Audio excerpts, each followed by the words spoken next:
विचारधारा होती है उससे भी ऊपर उठ जाएं, ताकि देश सर्वोप्रिय है और देश का हित जिसमें लाभ हो, उस सोच की ओर हम आ जाएं। कई बार वक्त ये अपेक्षा करता है कि हम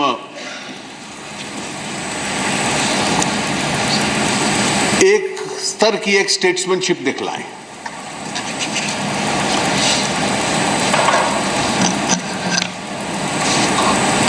कुछ विषय आजाद साहब ने उठाए, मैं बहुत ज्यादा उनमें नहीं जाऊंगा कि उनसे इस बात पे मेरी सहमति है कि कश्मीर घाटी की स्थिति बहुत गंभीर है। ये सच है कि बहुत अच्छी और सामान्य स्थिति कई दिनों से चल रही थी।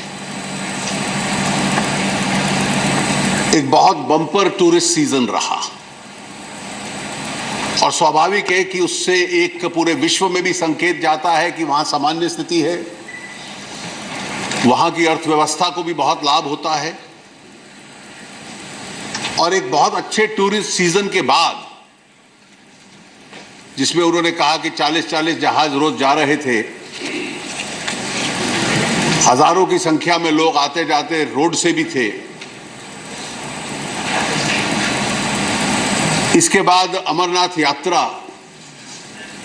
और इस बार यह भी अपेक्षा थी कि यात्रा के दौरान भी बहुत अधिक संख्या इस बार रहेगी और उसकी व्यवस्था भी उसी हिसाब से हुई।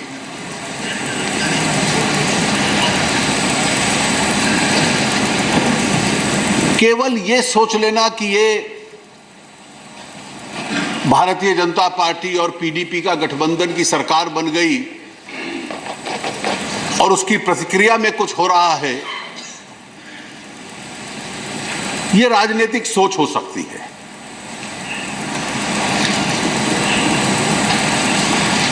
आज वो वक्त नहीं है कि मैं पूरा आजाद साहब की पार्टी का इतिहास और कश्मीर के साथ कैसे खिलवाड़ हुई उसको मैं दोहराऊं। यह काम इतिहासकारों का होगा और जब भी वो इस इतिहास को लिखते हैं तो आपको भी स्वयं मंथन और चिंतन करने के लिए बहुत अवसर मिलेगा। बनी हुई सरकारों को बिगाड़ देना, अस्थिरता पैदा करना, आज एक वास्तविकता वहां है और वास्तविकता यह है कि भारतीय जनता पार्टी जम्मू के अंदर एक प्रमुख राजनीतिक दल है। कुछ लेह लद्दाख में भी हमारा समर्थन है, घाटी में है लेकिन कम है। घाटी में पीडीपी का नेशनल कॉन्फ्रेंस का एक बेस है, कांग्रेस पार्टी का दोनों स्थानों पर बेस है, जम्मू में थोड़ा ज्यादा है और घाटी में थोड़ा कम है। और यह वास्तविकता वहां की राजनीतिक हकीकत है कि वहां की राजनीति का जो संघर्ष है वो डेमोक्रेटिक पॉलिटिक्स में कांग्रेस और बीजेपी एक दूसरे के खिलाफ हो सकती है, पीडीपी और नेशनल कॉन्फ्रेंस एक दूसरे के खिलाफ हो सकती है, लेकिन वहां की राजनीतिक लड़ाई एक दृष्टि से देश के बीच में और अलगाववादियों के बीच में है। The battle is between this country and the separatists. और उसमें इस वास्तविकता को जो चुनाव परिणाम आए उसमें यह स्पष्ट था कि वहां की घाटी की जो मेन स्ट्रीम पार्टीज हैं, पीडीपी और नेशनल कॉन्फ्रेंस, नेशनल पार्टीज को उनके साथ मिलकर वहां काम करना पड़ेगा।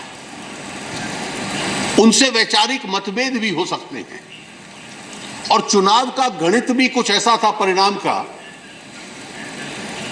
कि उस गणित में से केवल एक सरकार निकल सकती थी। कांग्रेस और पीडीपी इकट्ठे हो जाते सरकार नहीं बनती, कांग्रेस और एनसी इकट्ठे हो जाते सरकार नहीं बनती, एनसी और पीडीपी इकट्ठे हो जाते तब भी शायद। और दोनों क्षेत्रों के रीजन्स के प्रतिनिधि के रूप में दो दल जिनको अधिक संख्या मिली थी और वो शायद उन क्षेत्रों के प्रतिनिधि भी बन गए थे, केवल उनके मिलने से बहुमत होता था, अन्यथा किसी का नहीं था। तो ये गठबंधन तो चुनाव परिणाम ने डिक्टेट करवा दिया था। Election results dictated this alliance. तो ऑप्शन बड़ी स्पष्ट थी कि यहां सरकार न बने और बनती है तो केवल यही बने, और इसलिए आपने भी यह प्रयोग किया। आपने पीडीपी के साथ भी मिलकर सरकार बनाई, एनसी के साथ मिलकर भी बनाई, क्योंकि आपको भी यह वास्तविकता लगती थी कि अगर अलगाववादियों से लड़ना है तो वहां पे जो डेमोक्रेटिक ताकतें हैं घाटी में, जो मेन स्ट्रीम पार्टीज हैं, उनके साथ मिलकर काम करना पड़ेगा। और अगर हम उस पोजीशन को ले लें तो वो किसी इतराज का कारण बन जाए, ये मेरी समझ में नहीं आता। ये पीडीपी और हम दोनों को मालूम है कि हमारे कई वैचारिक मतभेद हैं। आपके भी उनके साथ थे जब आप सरकार में थे, लेकिन देश की खातिर एक समझौता हुआ।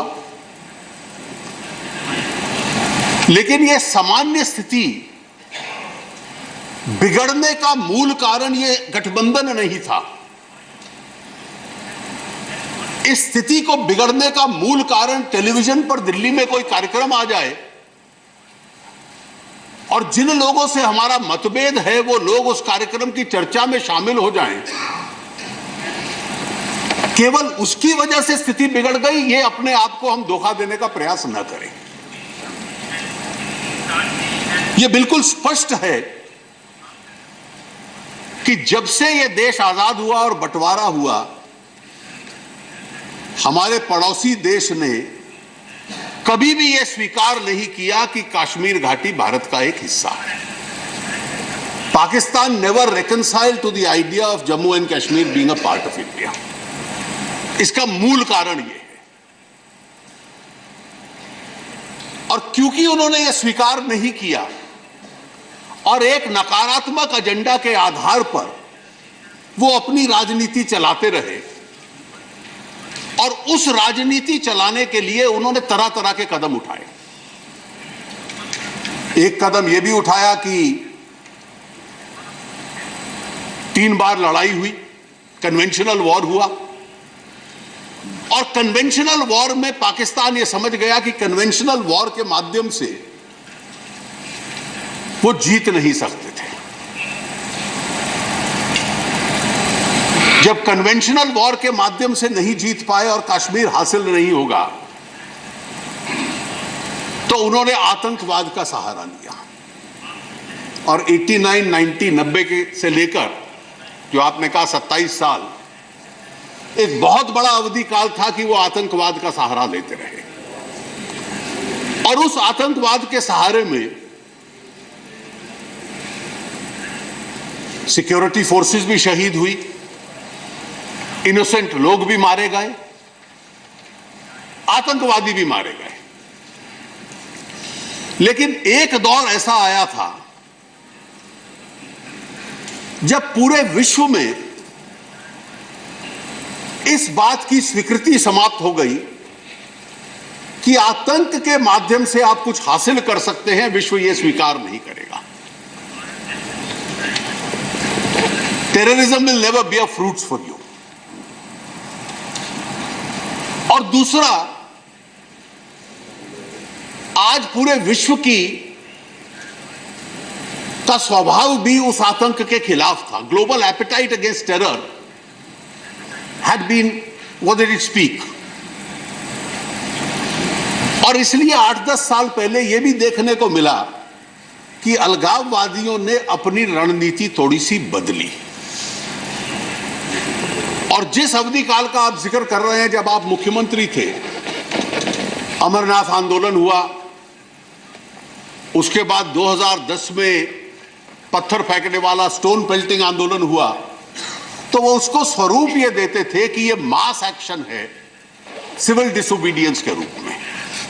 लेकिन उसमें हिंसा होती थी, और हिंसा ये होती थी कि जब हजारों की तादाद में एक पुलिस की पोस्ट के ऊपर हर आदमी 5-5, 10-10 पत्थर मारेगा तो वो अपने आप में हथियार बन जाता था। और सुरक्षा एजेंसीज के पास क्या चारा है, जबकि किसी पुलिस थाने को या पुलिस पोस्ट को हजारों की तादाद में लोग आक्रमण कर दें उसके ऊपर। तो 2008-2010 में हम लोगों ने ये देखा। लेकिन इस बीच में एक और परिवर्तन आया है। आपने उस परिवर्तन का जिक्र नहीं किया कि पूरे विश्व की स्थिति भी पिछले कुछ वर्षों में बदली है। और विश्व में एक ये धारा जिसका प्रतिनिधि आईएस करता है, उससे प्रेरणा पाकर लोग गुमराह होने लग पड़े। आज से 10, 12, 15 साल पहले हम छाती ठोक कर कहते थे कि हिंदुस्तान एक ऐसा देश है जिसमें एक भी व्यक्ति आपको अलकायदा से जुड़ने वाला नहीं मिलेगा। आपने ठीक कहा, आज भी दुनिया के बाकी देशों की तुलना में हम बहुत बेहतर स्थिति में हैं। लेकिन ऐसी छुटपुट घटनाएं, ऐसे एक दो उदाहरण देखने को मिलते हैं।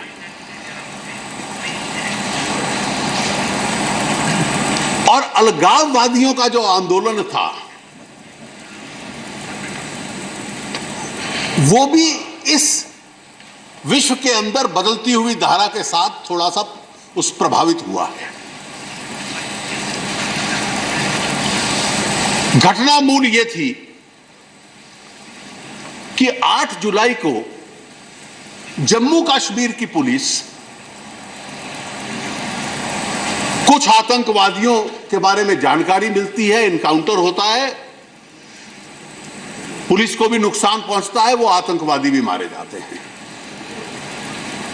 और आज के बदले हुए युग में जब सोशल मीडिया का इतना प्रभाव है, कम्युनिकेशन बहुत तेज है, ये नए प्रकार की आतंक था कि जिसको ग्लोरीफाई किया जाता था। एक प्रकार से नौजवानों को गुमराह करना और उसको प्रेरित करना, उनको एक ऐसा व्यक्तित्व आतंकवादी का बना था। और ऐसी छवि बन गई थी कि पूरे हिंदुस्तान की या कश्मीर की पुलिस या फौज उस व्यक्ति तक पहुंच नहीं पाएगी। जम्मू कश्मीर पुलिस की एक टुकड़ी अगर उसको पकड़ लेती है और काउंटर कर लेती है, तो ये कोई विरोध वहां सरकार बनी उसका था, ये कोई विरोध किसी मंत्री ने बयान दे दिया ये उसका था।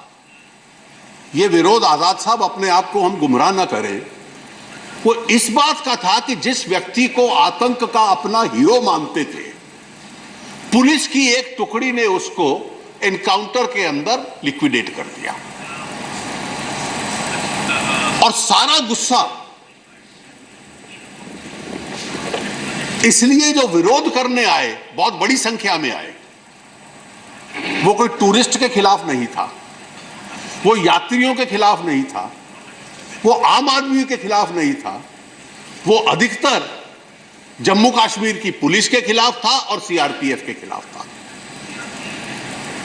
और जब हजारों की संख्या में लोग आकर उनके ऊपर पुलिस चौकियों पर, थानों को जलाने लग पड़े और आतंक मचाने लग पड़े, तो स्वाभाविक है कि ऐसी घटनाओं में कोई ना कोई कार्रवाई तो होगी।